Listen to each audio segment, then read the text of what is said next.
मेरे प्रिय भाई और बहनों, प्रभु ईश्वर हम सबके जीवन में कुछ नए कार्य करना चाहता है।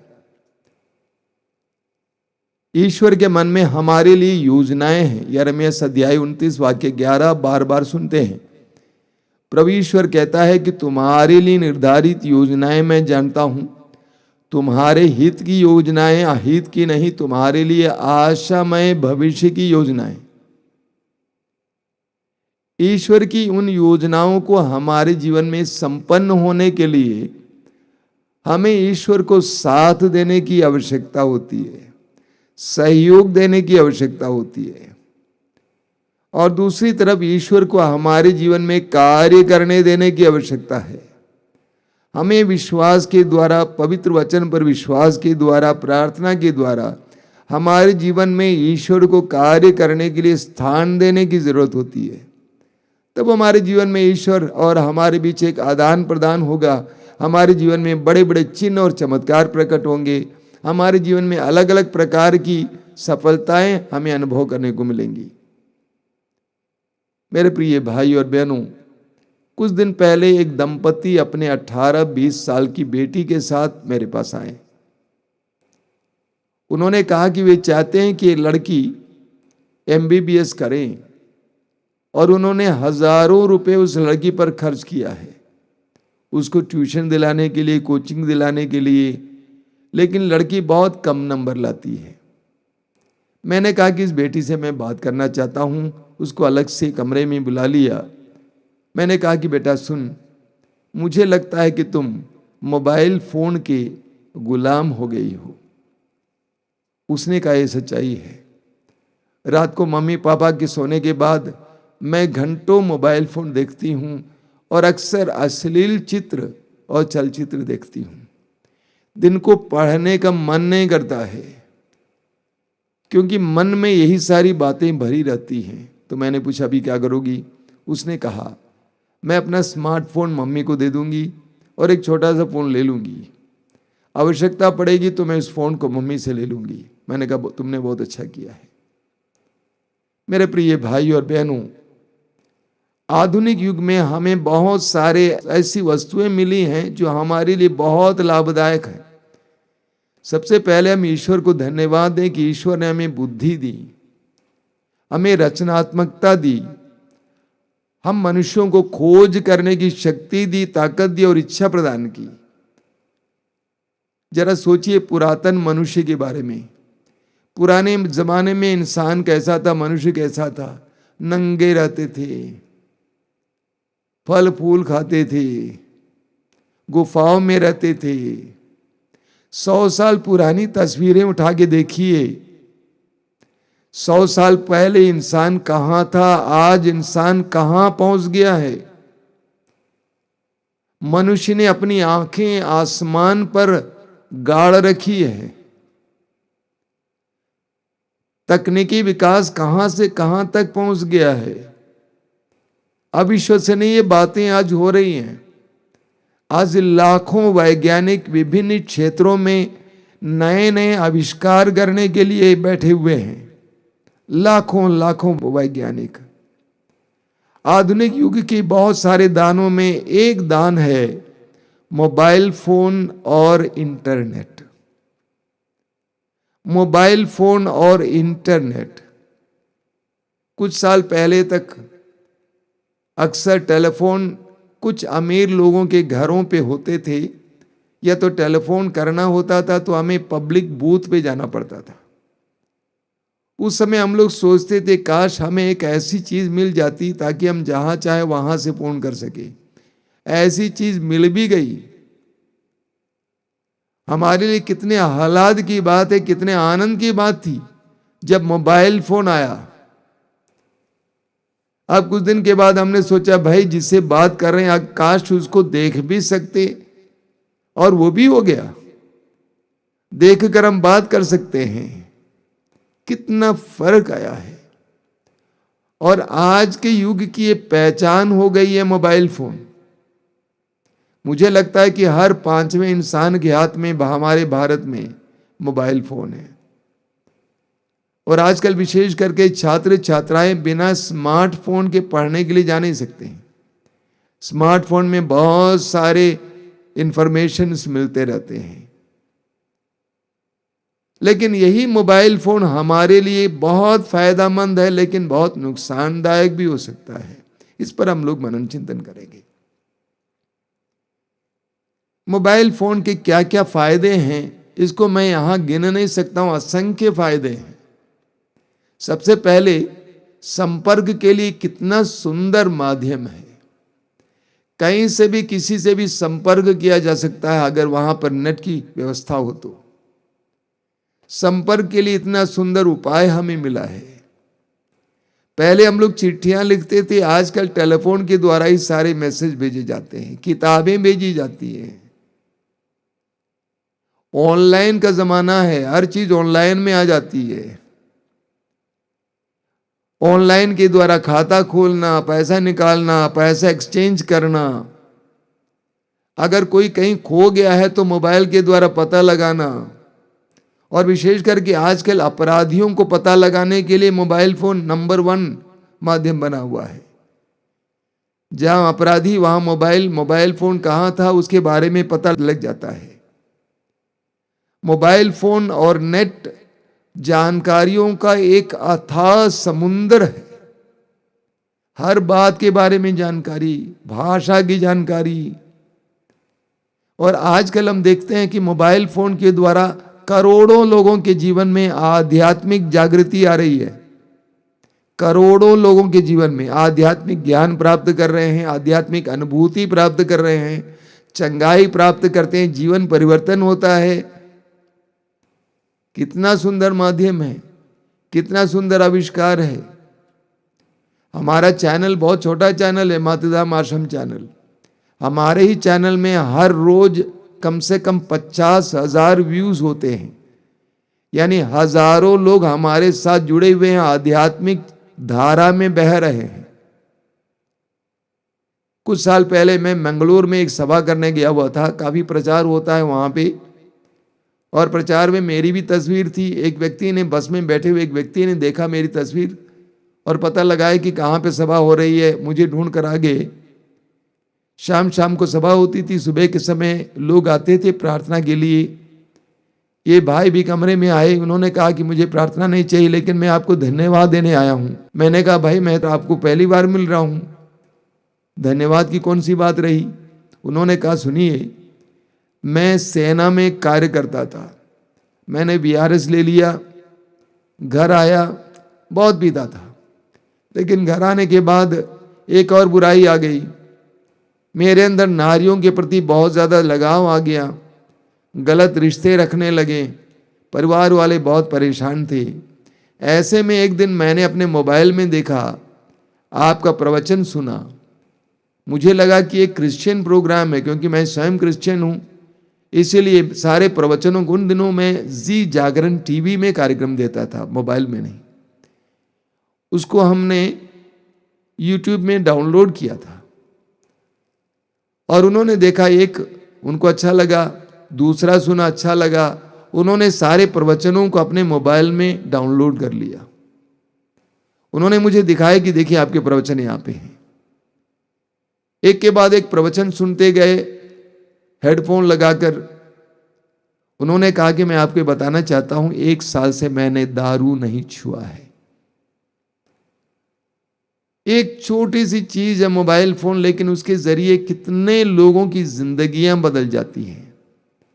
लेकिन दुर्भाग्य की बात है, इस मोबाइल फोन को भी शैतान विनाश के लिए इस्तेमाल करता है। एक तरफ उसके बहुत सारे फायदे हैं, लेकिन दूसरी तरफ बहुत सारे नुकसान हैं। एक तरफ वो आशीष का माध्यम है, लेकिन दूसरी तरफ वो अभिशाप का भी माध्यम बनता जा रहा है। ये शैतान का काम है। उत्पत्ति ग्रंथ में पढ़ते हैं कि ईश्वर ने एक सुंदर बगान का सृजन किया, अदन बगान, और आदम और हेवा को वहां रखा, उनको पूर्ण अधिकार दिया उस पर। लेकिन उसी सुंदर अदन बगान में शैतान सांप के रूप में आता है और सब कुछ बिगाड़ देता है। और यही आज देखने को मिलता है। जब नए नए आविष्कार होते हैं, हम कितने आनंदित होते हैं, लेकिन उन आविष्कारों को शैतान अपने वश में कर लेता है, अपने चंगुल में कर लेता है और विनाश के लिए उसको माध्यम बना देता है। आज मोबाइल फोन भी विनाश के लिए, पतन के लिए कारण बना हुआ है। हम इस पर मनन चिंतन करेंगे इस प्रवचन के समय। मोबाइल फोन के द्वारा हमारे जीवन में क्या क्या विनाश की बातें आ सकती हैं। सबसे पहले मैं देखता हूं मोबाइल फोन के कारण लोग पैसिव हो रहे हैं, यानी निष्क्रिय होते जा रहे हैं। हमारे बचपन में हम बच्चे खेलते थे, एक साथ गाते थे, नाटक करते थे, हमारे अंदर प्रतिभाएं बढ़ती थी। लेकिन आजकल हम देखते हैं कि लोग बहुत ज्यादा निष्क्रिय होते जा रहे हैं, बस देखते जा रहे हैं, देखते जा रहे हैं, देखते जा रहे हैं। इंसान को निष्क्रिय बना देता है। दूसरी बात, मोबाइल फोन आज मैं देखता हूं कि इंसान को एक दूसरे से दूर करता है। पति को पत्नी से दूर करता है, पत्नी को पति से, माँ बाप को बच्चों से, बच्चे आपस में, भाई बहन, बहन बहन। पत्नी कुछ बोल रही है लेकिन पति मोबाइल में खोया हुआ है, वो सुन नहीं रहा है। पति कुछ बोल रहा है लेकिन पत्नी मोबाइल में खो गई है, वो सुन नहीं रही है। बच्चे भी आपस में इसी तरह, माँ बच्चों से कुछ कहती है लेकिन बच्चे सुनने को तैयार नहीं है। बच्चे मोबाइल में खोए हुए हैं, कहते हैं मम्मी डिस्टर्ब मत कीजिए, आप क्यों तंग करती हैं। इतने बड़े घर पे इतने सारे लोग हैं लेकिन कुछ बच्चे अपने अपने मोबाइल में खोए हुए दूसरी दुनिया में हैं। परिवार के लोगों के साथ कोई रिश्ता ही नहीं है। पति पत्नी एक ही पलंग पर लेटे हैं लेकिन पति मोबाइल देख रहा है या पत्नी मोबाइल देख रही है। तो इस तरह मैं देखता हूं कि कैसे मोबाइल एक दूसरे से दूर करता है। लोग कहते हैं कि मोबाइल के द्वारा सारी दुनिया छोटी हो गई है, लेकिन सच्चाई तो यह है कि मोबाइल के द्वारा लोगों की दुनियाएं छोटी हो गई हैं। तीसरी बात यह है कि कैसे मोबाइल में लोग समय बर्बाद करते हैं, घंटों मोबाइल देखते रहते हैं। कुछ युवक युवतियां रात के समय मोबाइल देखते रहते हैं, सुबह उठ नहीं पाते हैं, आलसी बने हुए हैं, काम नहीं करने की इच्छा होती है, पढ़ाई करने की इच्छा नहीं होती है, रात भर मोबाइल में खोए हुए थे, चेहरे पे रौनक नहीं है, युवा है लेकिन रौनक है ये नहीं, चिड़चिड़ापन है, छोटी छोटी बातों में गुस्सा करने लगते हैं, उनके अंदर हीन भावना आ जाती है, उनके अंदर दोष भावना आ जाती है। कहा जाता है बाकी सब चला जाए तो वापस आ सकता है, लेकिन जो समय जाएगा वापस नहीं आता है। हर पल जो गुजर जाता वापस नहीं आता है। इंटरनेट है, नेट है। नेट को हिंदी में जाल कहते हैं। वास्तव में नेट जाल है, जंजाल है, माया जाल है। कितने लोग उसी में फंस जाते हैं, कितने युवक युवतियां उसी में फंसकर जिंदगियां बर्बाद करते हैं। तो मोबाइल फोन के द्वारा कितना समय बर्बाद होता है। मोबाइल फोन हमारे व्यक्तित्व को भी बिगाड़ देता है, कहीं कहीं विकास भी कराता है लेकिन अक्सर बिगाड़ देता है। लोग मोबाइल फोन में अलग अलग प्रकार के कार्यक्रम देखते हैं, खौफनाक कार्यक्रम देखते हैं, उनके अंदर डर पैदा होता है। अच्छे बुरे विचारों को सुनाया जाता उसको ग्रहण करते हैं, उनके अंदर कई प्रकार की बातें आ जाती हैं, गलत गलत शिक्षाएं मिलती हैं, गंदी शिक्षाएं मिलती हैं। युवक युवतियां आज भ्रमित हैं, उन्हें नहीं मालूम क्या सही है क्या गलत है। चाहे वो धर्म हो, राजनीति हो, किसी भी क्षेत्र में गलत गलत सही सही सब कुछ मिश्रित है। भ्रम पैदा हो जाता है, मन बुद्धि भ्रष्ट हो जाती है, बुद्धि बिल्कुल भ्रष्ट हो जाती है और व्यक्तित्व बिगड़ जाता है। मैं इस समय जब बोल रहा हूं मेरे सामने बहुत सारे उदाहरण हैं। दूर से एक जवान लड़के को यहां पे लाया गया, पोस्ट ग्रेजुएशन की पढ़ाई कर रहा था, बहुत अच्छा लड़का था, पढ़ने में तेज था, लेकिन आज वो मोबाइल का शिकार बन गया है, जिसके कारण वो बहुत ज्यादा इंट्रोवर्ट बन गया है। मतलब अंतर्मुखी बन गया है, खोया खोया सा रहता है, बात तक नहीं करना चाहता है। देखिए इतना अच्छी तरह पढ़ने वाला लड़का है, मोबाइल में खो गया, उसको यहाँ पे रखा गया, उसका चाचा लेके आया था, 3-4 रोज के लिए मोबाइल उसके हाथ से लेना कितनी कठिन बात थी। वो मोबाइल देने को तैयार नहीं था। एक पत्रिका में मैं पढ़ रहा था एक जवान लड़के के बारे में, बहुत अच्छा लड़का था, सामाजिक था, बहुत काम करता था, सब जगह पहुंच जाता था।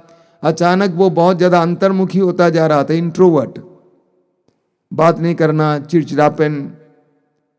बातचीत के दौरान पता चला कि वो मोबाइल में खो गया है और वो भी बहुत ज़्यादा अश्लील चित्र और चलचित्र देखने लगा है। उसके अंदर हीन भावना, दोष भावना आ गई है, बाहर आने की इच्छा नहीं है, लोगों से मिलने की इच्छा नहीं है, अकेले में खोया खोया रहता है। एक बहन अक्सर बोला करती है कि मेरा बेटा पागल जैसा हो गया है, रात भर मोबाइल में खोया रहता, दिन को इतना चिल्लाता है, चीखता है, मारता पीटता है।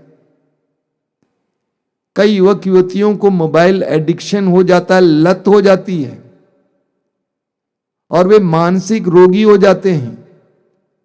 हमारे आश्रय में कई मानसिक रोगी आए, उनमें से कुछ लोग बोलते थे मोबाइल दीजिए, मोबाइल दीजिए, मोबाइल दीजिए। मानसिक रोगी हो जाते हैं। वही कितनी सुंदर चीज है मोबाइल फोन, लेकिन वही चीज हमारे लिए कितना पतन और विनाश का कारण बन सकता है। अगली बात है कि लोगों के अंदर अश्लीलता और वासना की आग सुलगाता है। मोबाइल फोन में हर तरह की चित्र और चलचित्र प्राप्त हैं। बहुत सारे युवक युवतियां, विशेष करके मैंने देखा है, अश्लील चित्र और चलचित्र के शिकार बनते हैं। कोरोना काल में 13 साल की एक बेटी ने फोन किया, कहा कि स्वामी जी मेरे लिए प्रार्थना कीजिए। उन दिनों स्मार्टफोन के जरिए ऑनलाइन टीचिंग होता था, ऑनलाइन स्टडी होता था। उसने कहा कि मम्मी पापा चले जाते हैं काम पे और मैं अकेली रहती हूँ घर पे, पढ़ने के बाद मैं इन सारी चीज़ों में खोई रहती हूँ और मेरे दिमाग में सारी बातें आ जाती हैं। एक युवक ने मुझसे कहा कि आप मेरे लिए प्रार्थना कीजिए, मेरे दिमाग में ये सारी बातें हैं, क्योंकि मैं देखते रहता था। आज मैं अपनी माँ और बहनों को भी उसी दृष्टि से देखता हूँ, लैंगिकता की दृष्टि से देखता हूँ। सोचिए 15 साल की एक लड़की अपने घर से बार बार चली जाती है, किसी न किसी लड़के के साथ रहती है। कितनी दर्दनाक कहानियां आजकल सुनने को मिलती है। 3 साल की बच्ची के साथ बलात्कार होता है। सोचिए, अश्लील चित्र और चलचित्र देखने से युवक युवतियों में, पुरुषों में, विशेषकर ये पुरुषों में और युवकों में बहुत ज्यादा वासना की आग सुलग जाती है। उनके अंदर वासना की भूख पैदा हो जाती है। उसको तृप्त करने के लिए न जाने वे क्या क्या करते हैं, पशु तुल्य कार्य करते हैं। 3 साल की बच्ची के साथ बलात्कार करना, सोचिए। प्रभु यीशु ने कहा मत्ती के समाचार के अध्याय 6 वाक्य 22 और 23 में, तुम्हारी आंख तुम्हारे शरीर का दीपक है। आंख सही है तो तुम्हारे सारे शरीर में प्रकाश होगा। अगर आंख खराब है तो सारा शरीर अंधकार में हो जाएगा। वही मोबाइल जिसके द्वारा हमें अच्छी अच्छी उपलब्धियां मिलती हैं, उसके द्वारा हमारी जिंदगी भी बर्बाद हो सकती है। मैं कई लोगों से मिला हूं जो मोबाइल के द्वारा पैसा बर्बाद किए हैं, नेट में जुआ खेलते हैं, जुआ खेलते खेलते लाखों रुपए बर्बाद किए हैं। हमारे यहाँ एक भाई आए, कम से कम 1.5-2 महीना रहे। उनकी आदत थी मोबाइल फोन के द्वारा या लैपटॉप के द्वारा जुआ खेलना। जुआ खेलते खेलते अपने पास जितना पैसा था वो बर्बाद हुआ। उतना ही नहीं, परिवार में जितने लोगों का पैसा था उन सारे पैसे को बर्बाद कर दिया। पैसा बर्बाद हो जाता है। लगातार मोबाइल फोन देखने से कितने ही युवक युवतियों और बच्चों की आंखें खराब हो जाती हैं। बराबर मोबाइल देखते देखते देखते देखते आंखें खराब हो जाती हैं, आंखों में बीमारी आ जाती है। कई लोगों से मैं मिला हूं जो अपराध में फंस गए हैं। मोबाइल के द्वारा बार बार लड़कियों से बात करते हैं या लड़कों से बात करते हैं, चैट करते हैं, वीडियो कॉल करते हैं और वो रिकॉर्ड किया जाता है। उसके बाद ब्लैकमेलिंग शुरू होता है। 55 साल का एक भाई सरकारी नौकरी कर रहा था, अभी 5 साल बाकी है रिटायरमेंट के लिए। एक लड़की उसके जीवन में आ जाती है, उसको फुसलाने लगती है, फोटोज लेती है, उसके बाद फोटोज दिखा दिखा के ब्लैकमेल करती है और पैसा मांगती है। हजारों उसके खाते में चला जाता है। कितने लोग अपराध में फंस गए हैं केवल इसी के कारण। कई कहानियां सुनने को मिलती हैं। इतना ही नहीं, मोबाइल फोन के कार्यक्रमों को देखते देखते देखते देखते कितने ही बच्चे एक स्वप्न लोक में चले जाते हैं। एक प्रकार का नशा ही है।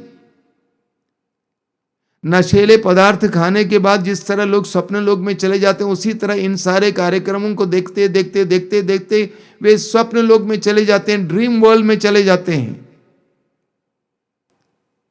तो आप पूछेंगे हम क्या करें? फोन को तो हटाया नहीं जा सकता है, वो तो अनिवार्य हो गया है। अब हम क्या करें? जितने भी लोग इन वचनों को सुन रहे हैं, मैं उनके सामने कुछ बातें रखना चाहता हूं।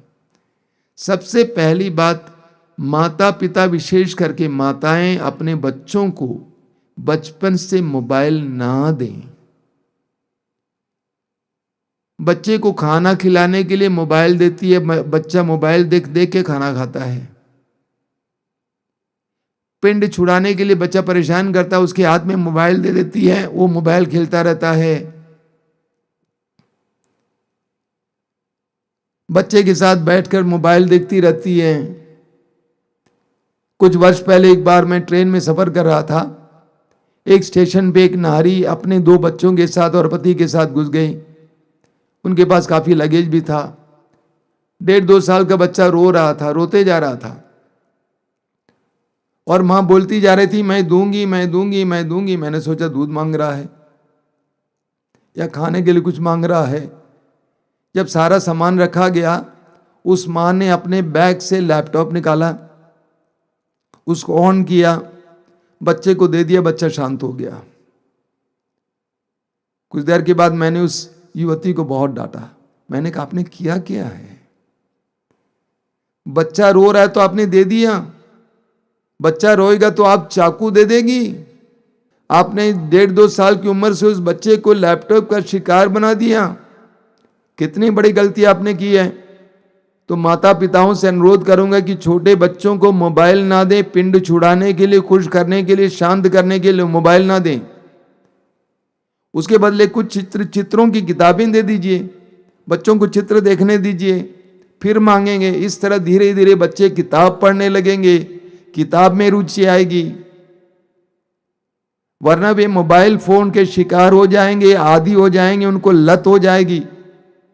दूसरी बात, जो बच्चे घर पे रहते हैं, पढ़ाई के लिए मोबाइल स्मार्टफोन चाहिए, ठीक है, लेकिन रात को मोबाइल फोन उनके हाथ से ले लीजिए। जितने भी युवक युवतियां ये कार्यक्रम सुन रहे हैं, मैं अनुरोध करूंगा कि बेटा रात को 9-10 बजे के बाद मोबाइल फोन से कुछ लेना देना नहीं है, मम्मी के हाथ में सौंप दीजिए। किसी से बात करनी नहीं है, कुछ देखना नहीं है, 10 बजे के बाद कुछ देखना नहीं है। एक बहुत बड़े सुसमाचार के वक्ता वो कहा करते थे, सोने से 2 घंटा पहले से आप जो कुछ देख रहे हैं, जो कुछ बोल रहे हैं, उन सारी चीजों का असर आपके दिमाग पे पड़ता है। वो आपके सबकॉन्शियस में काम करते रहता है। अगर आप गंदगी देख रहे हैं, अगर आप अश्लीलता देख रहे हैं, वो आपके सोते समय भी आपके मन में कार्य करता रहेगा। इसीलिए 10 बजे के बाद मोबाइल इस्तेमाल मत कीजिए। मोबाइल का सदुपयोग कीजिए, उसमें बहुत सारे अच्छे अच्छे कार्यक्रम हैं, ज्ञान की बातें हैं, विज्ञान की बातें हैं, आध्यात्मिक बातें हैं। उन कार्यक्रमों से जुड़िए।